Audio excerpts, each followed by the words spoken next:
देखिए, बीएमसी चुनाव 2017 में जो लास्ट हुए थे उसमें भारतीय जनता पार्टी के 82 नगर सेवक थे और शिवसेना उस वक्त जो शिंदे साहब भी उनके साथ थे, तो उनके 84 नगर सेवक थे। तो भारतीय जनता पार्टी और उस वक्त भी हमारा मेयर बन सकता था, लेकिन हम शिवसेना के साथ सत्ता में थे, इसलिए देवेंद्र जी ने बड़ा मन करके उद्धव जी को बोला था कि ठीक है आप मेयर बना लीजिए।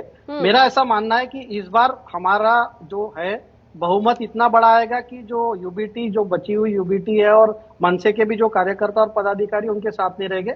और आपने एक बहुत अच्छा सवाल पूछा था कि क्यों पार्टी टूटी है, तो हम्म। मैं कहना चाहूंगा कि 2019 के विधानसभा में जब उद्धव साहब ने हिंदुत्व के साथ गद्दारी की, तो मतलब शिंदे साहब को बाहर निकलना पड़ा क्योंकि वो बाला साहब के विचारों पे नहीं चल रहे थे। हम्म। और दूसरी बात है, डॉक्टर सीमा जी ने और कई दोनों में समीर बेबुनियाद साहब, आरोप दोनों में लगाए। लड़ाई भी ना एक ही असली मिनट, एक ही असली मिनट, एक ही शिवसेना मिनट, की एक ही है। मिनट। वो कहते मैं असली हूँ, वो कहता है मैं असली हूँ। बड़ी लड़ाई इनमें तीखी चल रही है।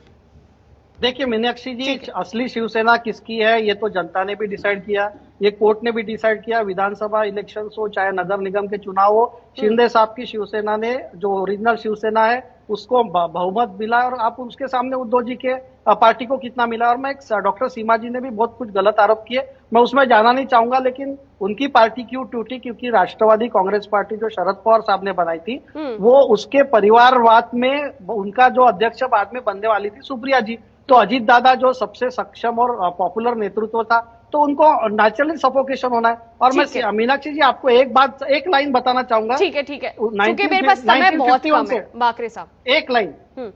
1951 से लेके आज तक भारतीय जनता पार्टी का कोई नगर सेवक और एमएलए या खासदार कोई सत्ता के भूख के लिए दूसरे पार्टी में गया है, क्योंकि हम विचारों से बंधे हैं। हम्म। तो हम विचार को लेके चलते हैं और विकास के साथ चलते हैं, इसलिए हमारी आइडियोलॉजी के साथ लोग जुड़ रहे हैं। और इसलिए इनकी आइडियोलॉजी भटक जाती है, इसलिए पार्टियां टूटती।